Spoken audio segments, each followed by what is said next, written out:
Hi. So far you have seen arithmetic operators or string operators. Now you will be seeing a file test operation. So we will be receiving a files and we wanted to check before we processing. So what are the basic things that we can do or that we can manipulate or we check when a file is there? So the basic things like whether the file is existing or the file is present in that particular directory, or if it is a file or if it is a directory, or if it has a read permission, if it has a write permission. So all these kind of validations or checkpoints need to be done before we process any file, right? So that's the reason file test operation is very much important. And let's see what are the different various things that we can so that options we have. File test operation, the first one is exist, whether it checks whether the file does exist or not, readable or writable. Then we have D, whether what is the file is a directory or exactly a text, or it is a file. If it is a directory, don't process it. If it is a file, is a normal file or a text file or a binary file. So these are the different test operators that we can use before we process the file or we wanted to check the file status. So I will be trying to give you some example, and let's see a file test. Okay, so I have already written one program and I'm trying to copy that particular program into a path called my file path, and go into single quotes. I'm trying to check if that file is existing, then means I'm printing a message called file exists. Let me go to the command prompt and take the path of the program where you have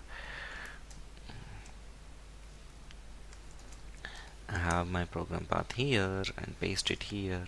And what is the program name? File test.pl, right? Just enter. It means that file is already existing. So now I will be updating the file name and let me see what happened. So you don't see the message here. That means there is no file existing, right? In this way we can check the file is existing or not.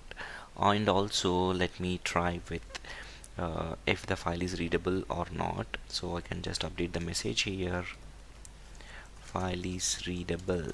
Okay, just save it and go back here and see R. So what is the function we had here? R means the file is not readable. Okay, let me check why, because he didn't give any permissions for that one. So it means that not is writable. Okay, why? Because the file is not at all existing, right? So let me update this with arg. So now see the file is readable. So I have to update the message here like file writable. Okay, so if something is not existing, then obviously it will not have any read access or write access, right? So the file is writable. No, I have to update this to readable. So like this we can have various functions written here. Readable. Okay, let me run this. Yes, the file is readable. So I also wanted to check whether this is a text file or a binary file. File is a text file. Just save it and run it. Yes, the file is a text file. Let me change this whether it is a binary file or not. No, it's not a binary file. So in this way we can we will be working with the file test operation. This is very much important. Why? Because we receive a various files when you're working in the real-time environment. So you might be receiving a binary files, text files, or other format files. So before we process or before we go into the actual processing, so we need to check it whether what is the file that the client has transmitted, it's a text file, or the upstream system has transmitted, it's a binary file.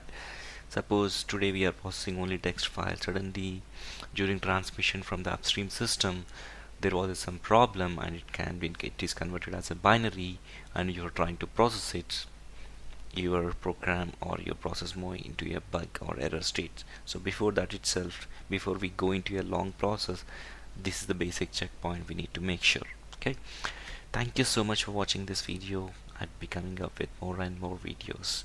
Stay tuned to Perl programming tutorial.